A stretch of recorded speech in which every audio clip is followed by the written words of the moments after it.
Hi guys, welcome back to Manvi blogs. అందరూ ఎలా ఉన్నారు?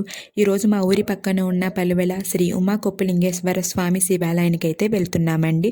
ఈ ఊరికి పలువెల అని ఎందుకు పేరు వచ్చింది, ఇక్కడ లింగం ఎందుకు కొప్పు ధరిస్తుంది అనేది ఈ వీడియోలో మనం తెలుసుకుందాం. సో వీడియోని స్కిప్ చేయకుండా కంప్లీట్గా చూడండి.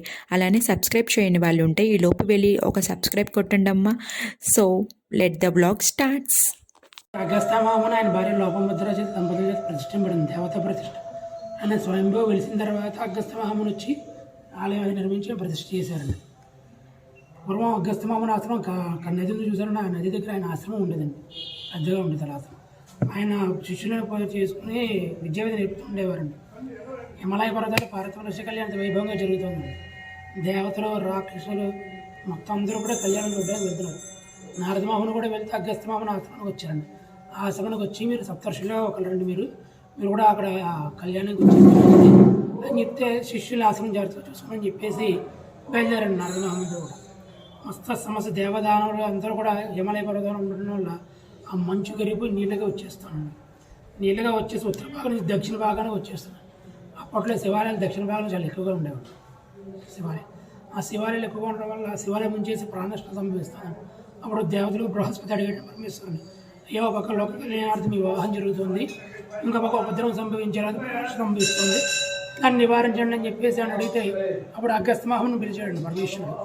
అగస్త్యమాముని పిలిచి దక్షిణ భాగంలో నీ ఆశ్రమానికి అంటే ఈ ఆశ్రమం దక్షిణ భాగంలో ఈ ఆశ్రమానికి వెళ్ళిపో, ఆ భూమి సమాంతరంగా నష్టం సంభవించదు అని అడిగాడు. అగస్త్యమాను నమస్కారం చేసి మీ ఆజ్ఞ సరదా ఇస్తున్నా, నాకు ఒక వరం ఇవ్వాలని. ఏమన్నది, కళ్యాణ వస్త్రాలు మీరు దర్శనం ఇవ్వండి, నాకు మిమ్మల్ని నేను ప్రతిష్ఠ చేస్తాను అని చెప్పేసాను. తప్పకుండా నీకు వస్తాను అని చెప్పేసాను. కానీ ఆయన కైలాసం దాటి రాగానే వెళ్ళిపోయిన నీరు కూడా మంచిగా వెనక్కి వచ్చేస్తుంది. ఆయన మన దివ్య దృష్టితో కళ్యాణం చూస్తూ కూడా ఆశ్రమానికి వచ్చారండి. ఆశ్రమానికి వచ్చిన తర్వాత శిష్యులతో ఇలా జరిగిందని చెప్పేసిన తర్వాత తెల్లవారుజామున కళలో కనిపించాడు పరమేశ్వరుడు. పలానా గ్రామంలో పలానా దిక్కుగా వెళుతూ ఉన్నానని చెప్పని లేచి చూడగానే బ్రహ్మముహూర్తం ఉండదు. లేచి చూడ పెద్ద పూర్ణ వర్షం, అరటి చెట్లు 2 ఆకులు స్వామివారి మీద అమ్మవారి మీద వర్షం పడకుండా ఆపేయండి. మీద చాలా ఊరు వర్షం. అప్పుడు విశ్వకర్మని తక్షణమే పిలిచి నాకు ఆలయం నిర్మించాలని చెప్పేశాడు. ఆజ్ఞ ఇచ్చారండి అగస్త్యమాముని ఆలయం. కానీ గర్భాలయం దగ్గర నుంచి ఇక్కడ పదాలు ఇచ్చారు. అంటే స్తంభాలయం కాదండి, కొండ భాగాన్ని తుడిచి ద్వారంగా ఏర్పాటు చేశారు. కొండ భాగం ద్వారంగా ఏర్పాటు చేసి కాగడాలో పెట్టారు. అప్పుడు లైట్లో వెళ్ళాను, కాగడాలో పెట్టి చేశారండి. చేసిన తర్వాత శుభముహూర్తాన్ని మాఘ శుద్ధ ద్వాదశి రోజు ప్రారంభించారండి ప్రతిష్టాపన కార్యక్రమం. పాల్గొన శుద్ధి ఏకాదశికి అయిందండి. 4 రోజులు పట్టిందండి శోభ. ప్రతిష్ఠ చేసిన తర్వాత ఇంకోటి ఏంటంటే, స్వామివారి దగ్గర ఏకపీఠంపై ఉంటారు. వానిమట్టం దగ్గర వెళ్తే అమ్మవారు కనిస్తారండి. అంటే ఇప్పుడు ఆభరణాల వల్ల కనబడదండి, అలంకరణ సమయంలో 11 అడుగులు చూస్తే కనుక కనబడుతుంది.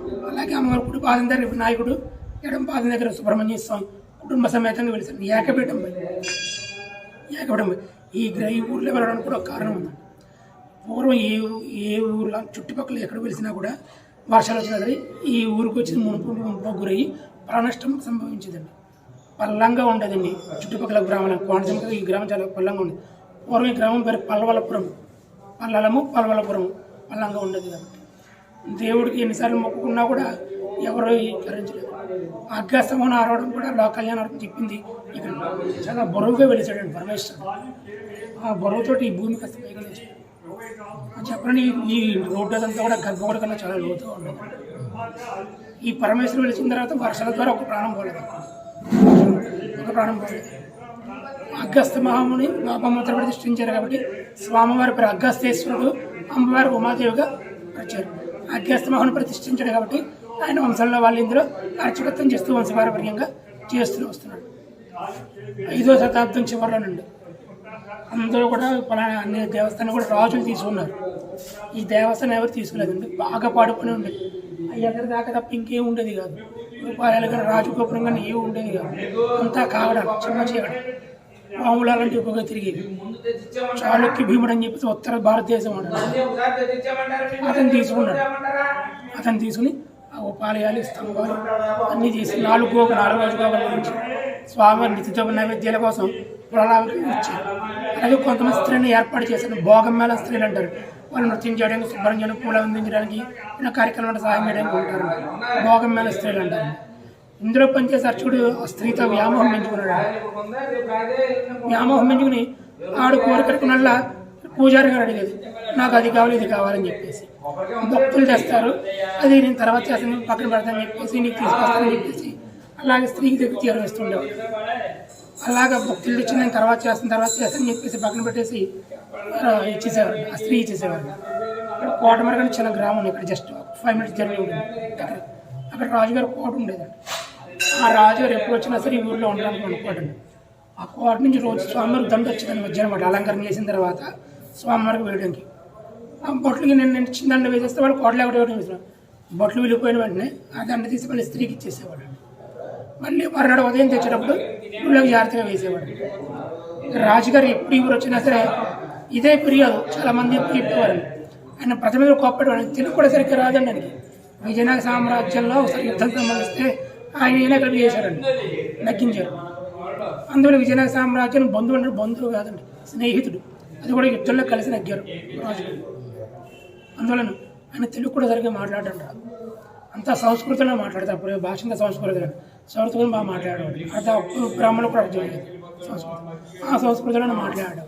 ప్రజలకు అర్థమయ్యేది కాదు. మంత్రులు లేకపోతే రాజపురోహితులు ఉంటారు, వాళ్ళు అర్థం చెప్పేవారు. ఆ ప్రజల్లో గొప్పడేవాడు రాజుగారు. ఆయన అగస్త్య వంశనాడు చెందిన అర్చకుడైనా అలాంటి పనులు ఎప్పుడు చేయడు.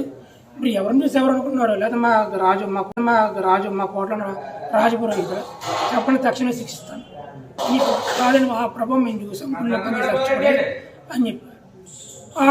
లేదు మీరు అబద్ధం చెప్తారు అని చెప్పేసి పంపించేసేవారు. అని ఎప్పుడు ఎవరు వచ్చినా సరే అది చెప్పేవారు. చాలాసార్లు వచ్చి అప్పుడు వాళ్ళు పంపించకుండా మంత్రిమండలితో చెప్పారండి. ప్రత్యేకమైన సమాజం ఏర్పరచడం. ఎప్పుడు ఈ గ్రామస్తులు ఇదే ఫిర్యాదు చేస్తున్నారు, ఏంటి ఇంకేం ఫిర్యాదులు లేవు ఉన్నాయండి, చాలా ఫిర్యాదులు, కానీ మీ వరకు వచ్చి ఫిర్యాదులు కావు, మేము పరిష్కరించేస్తున్నాము. ప్రజలు ఎందుకు అంటున్నారో ఒకసారి చూడండి, వాళ్ళ మాట కూడా వినండి. అస్తమానం బ్రాహ్మణులు కూడా ఉంటే కాదు, ప్రజల మాట కూడా వినాలి మనం. వాళ్ళు ఉన్నారు కాబట్టి మనకి ఇక్కడ రాజ్యం ఉంది, లేకపోతే రాజ్యం లేదు కదా. అలాగే మీరు కూడా దైవ దర్శనం చేసి చాలా కాలం ఉంది, దర్శనం కూడా చేసుకుంటారని చెప్పేసి అన్నారు. రాజుగారు వస్తారని చెప్పేసి బొడ్లు కబురు పెట్టారు. అప్పుడు కూడా పూజారి స్త్రీ దగ్గర ఉన్నాడు. ఆ స్త్రీ దగ్గర ఉన్నాడు, భోగమైన స్త్రీ దగ్గర ఉన్నాడు. అయ్యి బాబోయ్, రాజుగారు వచ్చేస్తారు, దండేదని అడుగుతారు, ఏం చెప్పాలని చెప్పేసి అటువంటి దిక్కులు చూస్తున్నాడండి. ఆ స్త్రీ వాళ్ళు తీసుకొచ్చిందండి, ఇది నేను ఇస్తాను, రాజుగారు వెళ్ళిపోయిన నాకు తీసుకొచ్చి అని చెప్పిందండి. ఆ స్త్రీ తీసుకొచ్చే లోపలనే రాజుగారు వచ్చేసిన తొందరలో ఈ పూజారి లాగేసాడండి దండని. దాంతోపాటు వెంట్రుకలు కూడా వచ్చి చూసుకోలేదు పూజారి. దండ చూసుకున్నాడు, రాజుగారు వచ్చేస్తాను తొందరలో, దండ మాత్రం తీసుకొస్తాను, దేవుడి మీద కానీ మీరు పోతారు కాబట్టి తిరిగి తీసుకొచ్చి ఆ దృష్టిలో ఉన్నాడు తప్ప వెంట్రుకలు ఉన్నాయా పూలు సరిపోయినా అదేం చూడలేదు. దేవుడి మీద వేసేసాడు. రాజుగారు రాగానే పూర్ణగమ స్వాగతం పలవడం, ఆలయ ప్రదక్షిణ చేసి పూజ చేయడం, హారతి ఇవ్వడం, ప్రసాదం ఇవ్వడం చేశారు. ప్రజలను వాళ్ళు గుర్తుకొచ్చాయి. ఏమి తెలియని వాళ్ళ మీ మీద కొన్ని ఫిర్యాదులు వచ్చేయండి ఏంటంటే, లేదండి పళ్ళు ఉన్న చెట్లకి రాళ్ళ దెబ్బలు ఉంటాయి కదా, అవన్నీ కూడా ఎవరో నేనంటే కిట్నాలు చేసాను అన్నారు. ఇప్పుడు రాజుగారు అన్నారండి, నేను మా గ్రామం వెళ్ళిపోతున్నాను, నేను ప్రసాదంగా స్వామివారి దండ ఇవ్వండి అన్నాడు. కావాలని అడిగారు. సాయంత్రం దర్శనం దండ ఉండదండి, అది కూడా కాబట్టి చేశారు ఫిర్యాదు. అడిగారు, మా గ్రామం వెళ్ళిపోతున్నాను, ఆ దండ ఇవ్వండి, మా భార్య వాళ్ళకి ఇచ్చుకుంటానని చెప్పేసి అన్నారు రాజుగారు. అలాగే అని చెప్పేసి ఆయన చేతులు వేశాడు. చేతులు వేస్తున్న స్త్రీకి ఎంత వెంట్రుకలు ఉంటే అలాంటివి కనపడ్డాయి. రాజుగారు అనుకున్నారు, ప్రజలు చెప్పింది నిజం, ఇన్నాళ్ళు నేనే ఆలస్యం చేశానన్నమాట అని చెప్పేసి ఏమీ తెలియని వాళ్ళు అడిగారండి రాజుగారు పూజలు. ఏమిటండి ఇది ఇంత పొడవాటి వెంకలు ఉన్నాయి, పైగా స్త్రీదిలా ఉంది, ఏంటంటే అంటే మీ మీద వచ్చిన ఫిర్యాదు నిజమేనా, అబద్ధం కాదా అని అడిగారు. అయ్యో అలా అంటారంటే ఆయన పరమేశ్వరుడు జటాచుటదారి, గంగని ధరించాడు కదండి, గంగ అంటే స్త్రీయే కదండి, ఆ స్త్రీలో ఉన్న వెంట్రుకలు వచ్చేయండి అని అన్నాడు. ఓహో అవునా, మాకు ఒకసారి చూపించండి, మా గ్రామ ప్రజలు కూడా ఇక్కడ పంపిస్తానని చెప్పేసి ఒప్పుకోలేదండి. నా కావాలని పెట్టే మహానది పెట్టి ఉదయం వరకు తొలగించకూడదు, మీకు చూపించడం కుదరదండి, దానికన్నా మీరు నేను చంపేసండి అన్నాడు. బ్రహ్మహత్యాభావం మహాపాత్ర, పంచమహాపాత్ర మొదటి భావం అది. బ్రహ్మజ్ఞేశనం, బ్రహ్మహత్య చేయకూడదు, బ్రాహ్మణుని చంపకూడదు కారణం లేకుండా. ఓ బ్రహ్మహత్య అని చెప్పేసి బ్రహ్మచుడిని చంపమన్నారు, చంప వదిలేస్తారని చెప్పేసి అన్నారు. సరే రేపు ఉదయం వరకు ఉంటాను, నేను వెళ్ళిపోయేవాడైనా కార్యక్రమం వరకు రేపు ఉదయం వరకు ఉంటానని చెప్పేసి పూజారి బయటకు వచ్చారు. ప్రతి మంత్రులు చెప్పండి, నేను మా ఊరు రేపు ఉదయం వస్తానని చెప్పి ఇక్కడ అత్యవసర పని పడిందని చెప్పేసి కబురు పెట్టండి చెప్పేసి వచ్చి రేపు ఉదయం నేను దర్శనం చేసుకుంటాను. దర్శనం చేస్తున్న మీరు నాకు జటాచూడం చూపించితే మీ మీద నిందలు వచ్చినా నిజమని చెప్పేసి శిక్షణ జరుగుతుంది. నిందలు వచ్చినప్పుడు శిక్షణలో తప్పు లేదు. రాజుకి బ్రహ్మహత్యాభావం చుట్టుకున్న బ్రహ్మహత్యాభావం అసలు చుట్టూ ఆయన శాస్త్రాలు వేదాలు కూడా తెలుసు. రాజుగారికి కోట్ల ఆయన పూజ చేసుకునేవాడు. నాకు తెలుసు బ్రహ్మహత్యాభావం అంటుంటుంది, అసలు అంటుకోదు. బ్రాహ్మణుడైనా సరే ఎవరైనా సరే శిక్షణ తీరాల్సిందే అని చెప్పేసి అన్నారు. మిమ్మల్ని చంపేయడం జరుగుతుంది, దాంట్లో మరో ఆలోచన లేదు. మీకు భార్యలు ఉన్నారు, పిల్లలు ఉన్నారు, బ్రాహ్మణుడు ఆ వంశం చెందిన ఆయన అలాంటిది ఏం చూడడం జరుగుతుంది. రాజుకు ఒకటే శిక్ష, మంచి చేస్తే కాపు అసలు చెడు చేస్తే చంపేస్తానని చెప్పేసి అనేసి వచ్చేసాడు రాజుగారు. సాయంత్రం పునః పూజ అవన్నీ చేశారండి. పూజారి ఇంటికి వెళ్లకుండా స్వామివారి ఆలయంలోనే ఉండిపోయాడు. అయ్యో నేను చేసిన పాపాలను రాజుగారు తెలిసిపోయి రేపు నన్ను చంపేస్తాడు. దానికన్నా ముందు నా పాపలని నీ దగ్గర చెప్పుని నీ ముందు చచ్చిపోతానని చెప్పేసి ఆయన దగ్గర పరమేశ్వరి ఒప్పుని లింగాదం వాదిని మూర్చెళ్ళిపోయాడండి. ఆ రాజుగారు భార్య పిల్లలు కూడా గ్రామం అంతా తిరిగాడు. మా ఆయన రాలేదు, మీ దగ్గర ఉన్నాడు అని చెప్పేసి రాజంతా తిరిగాడు. ఎక్కడ ఆ విషయం బొట్లకు కూడా తెలిసిందండి. గుడి తలుపులు బయట ద్వారాలు ఉంటాయి, ఆ తలుపులు కూడా వీలేదు తీసేవాళ్ళని తెలిసింది. మరి గుళ్ళకి ఎవరు రాకూడదు, తలుపులు వేసేసిన తర్వాత తలుపులు వేసేస్తున్నాయి, ఎవరు రాకూడదు. అందువల్ల గుళ్ళకి రాలేదని బొట్లు రాలేదు. లింగోద్భావాలను నిద్రలేచని లేచాడండి పూజారి. లేచి చూస్తే శివుడు లింగం అంతా అక్కడ జటాజోట తిండిపోయిందండి. పరమేశ్వరికి ఎలా ఉంటుంది అలా ఉంది. లింగం అంతా అక్కడ జటాజోట తిండిపోయిందండి. పరమేశ్వరికి ఎలా ఉంటుంది అలా ఉంది. నేను తప్పు చేస్తాను పరమేశ్వరుడు కాబట్టి అండి, అయితే భ్రమపడి కలిగి ఉంటాను అని చెప్పేసి మొహం శుభ్రం చేసుకుని చూశాడు. నిజంగా పరమేశ్వరుడు ఆనందపరచుడు అయిపోయాడు.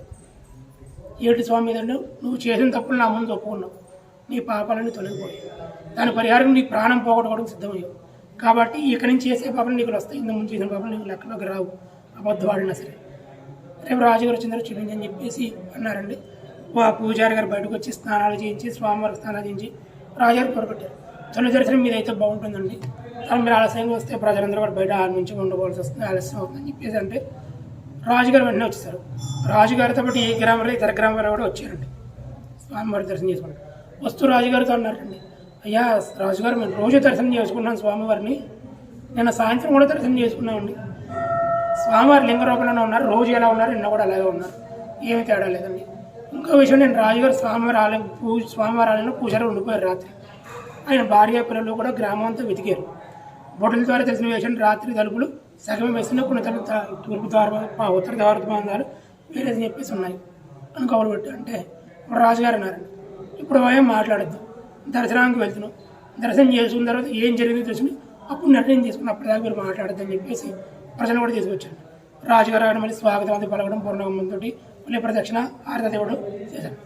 ప్రజలు పంపించేసేయండి, ఆ తర్వాత మనం తేల్చుకుందాం అని చెప్పేసి పక్కకు వచ్చి కూర్చున్నారు. ప్రజలు తొందరగానే వెళ్ళిపోయారు. ఎందుకంటే మీకు ఏం జరుగుతుందో చూడడానికి ప్రజలు కూడా వెళ్ళిపోయి పక్కన ఉన్నారు. వాళ్ళు కూడా దర్శనం చేసుకుని రాజుగారు మళ్ళీ వచ్చారు, చూపించారు జటాచూటం. రోజు చూసే మంత్రులు ప్రజలు కూడా తరం పెట్టేశారు. అప్పటిదాకా చూపించరా, మొదటి దర్శనం చేసినప్పుడు వస్త్రం పెట్టారు. పూజారి మొదటి దర్శనం చేసినప్పుడు వస్త్రం పెట్టారు. రాజుగారి దర్శనం చేసినప్పుడు కూడా ప్రజలు దర్శనం చేశారు. రాజుగారు అక్కడ చూపించుకోవడం వస్త్రం పెట్టారు. వస్త్రం దర్శనం చేసుకున్నారు.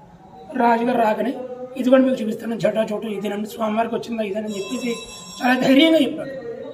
ఆయన కళ్ళ ధైర్యం చెప్పాడు. ఆయన కళ్ళు చూసి రాజుగారు ఆశ్చర్యపోయాడు. తప్పు చేసిన కూడా భయపడాలి, నేను చంపేస్తానని చెప్పాడు.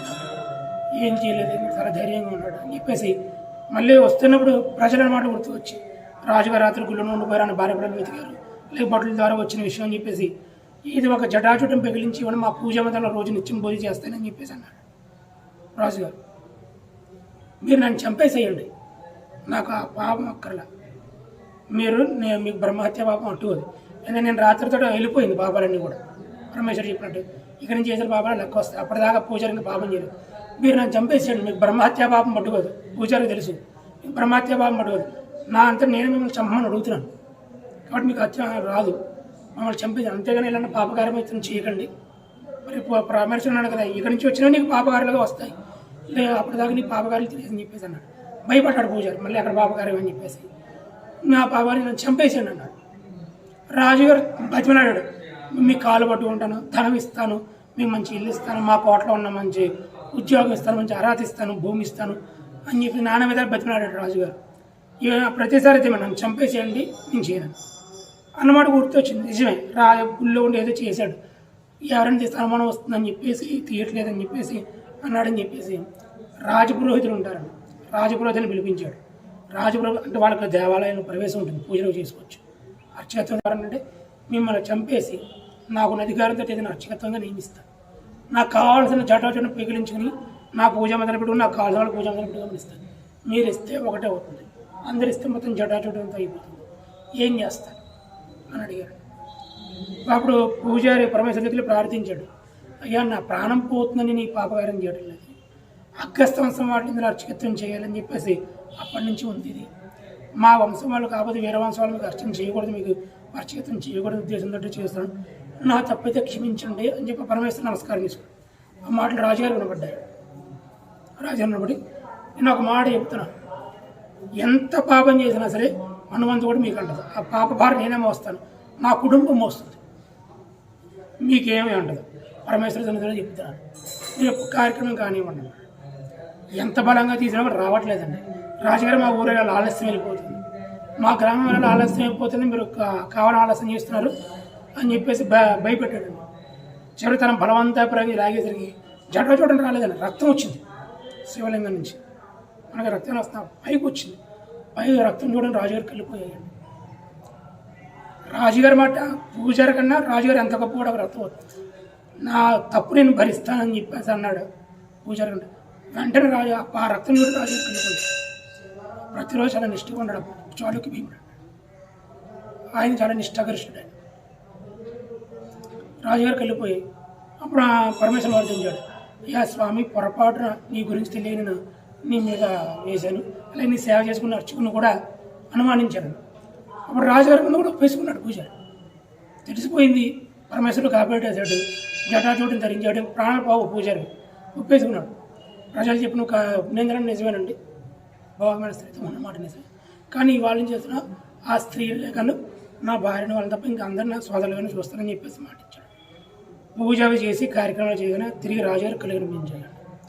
ఆ రాజుగారు కలిగిన మరుక్షణం యువతలో ఒక చిన్న శివాలయం ఉంటుంది, చిన్న శివలింగం అందులో కలిసి కనబడుతుంది, పాపమోచన స్వామి. ఆ రాజుగారు పాపం పోవడానికి ఆ శివలింగం కట్టారు. అసలు శివాలయం ప్రతిష్ట అంటే ముహూర్తం చూసుకోవాలని చేయాలి, పొద్దున మొదలెట్టి సాయంత్రం అయిపోయిందండి ఆ శివలింగం ప్రతిష్ట. ముహూర్తాలు దుర్ముహూర్తాలు చేయాలి, నేను చెయ్యాలి, నా పాపం చేశాను, పాపం చేసుకోవడానికి శివలింగం. ఆయన పేరే పాప విమోచన స్వామి, పాపాల నుంచి విమోచన చేస్తాడు, పాప విమోచన, అందుకే ఆయన పేరు వచ్చింది పాప విమోచన స్వామి. అప్పటి నుంచి కూడా పల్లవలవరం కాస్త పలివిలుగా వచ్చినాడు. ఈ జుట్టుగాది వచ్చిన తర్వాత జుట్టుకుపాడని గ్రామం రాజు ఇచ్చేశారు. ఆ భూమి కోసం ఎంతోమంది రాజులు చేశారు, ప్రతి రాజు మీద గెలిచాడు, ఎవరితో సంధి కూడా చేసుకుని ఓడిపోలే, ప్రతి రాజు మీద గెలిచాడు. ఆ భూమిని రాజుకి దీనికి రాజు ఇచ్చేసాడు. పూర్వం జుట్టుపాడని వారు, జుట్టు వచ్చినప్పుడు ఇచ్చిన జుట్టుపాడని, ఇప్పుడు కాలక్రమం జుట్టుపాడని వచ్చిందండి. స్వామివారి పర్వతనాల్లో వెండి బంగారు ఆభరణాలు పెడతామండి, ఇప్పుడు కూడా మేము పెడుతూ ఉంటాం, శివరాత్రి జాతరలు కూడా పెడుతుంటే జటాచూటం ఉండడం వల్ల సరిగ్గా పెట్టడం అవ్వట్లేదు అని చెప్పేసి పూజారి గారు, అయ్యా స్వామి రేపటి నుంచి పర్వతనాలు వస్తున్నాయి, ఇక ఆభరణాలు పెట్టాలి, జటాచూటం ఉండడం అవ్వడం లేదు, ఏంటో పరిష్కారం మీరే చూపాలని చెప్పేసి రాజు రాత్రి తలుపులేసి వెళ్ళిపోయాడు పూజారి ఇంటికి. మరణం వచ్చేసరికి జటాచూటం లేదు, భయపడిపోయాడు. రాజుగారు మళ్ళీ చంపేస్తారని కుప్పు కింద కనిపించింది. కుప్పు కింద కనిపిస్తే ఆ క్షణం అనుకోకుండా పూజారిని వాడకుండా వచ్చిన పేరు గొప్పేశ్వర స్వామి వచ్చింది.